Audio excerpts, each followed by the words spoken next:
اور کافر کی روح جو ہے وہ سجین میں ہوتی ہے. حضرت کعب فرماتے ہیں کہ کافر کی روح سجین میں ہوتی ہے.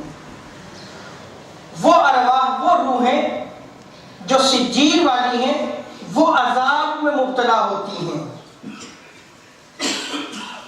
اب وہ جو عذاب میں مبتلا ہوتی ہیں وہ کفار کی بھی ہو سکتی ہیں، اور اللہ تعالیٰ معاف فرمائے فاسق و فاجر گناہگار کی بھی ہو سکتی ہیں. اور انہیں جو ہے وہ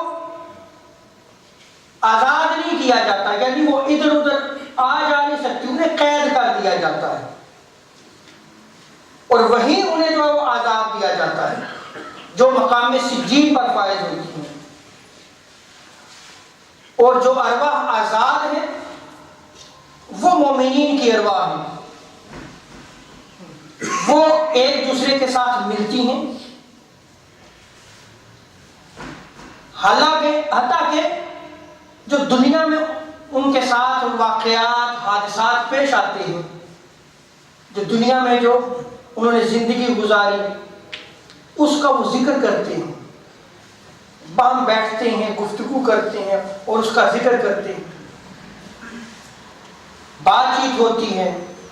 اور جو اہل دنیا کو پیش آنے والے واقعات ہوتے ہیں ان کی بھی جو ہے وہ ان کو خبر ہوتی ہے، ان کو بھی وہ جانتے ہیں.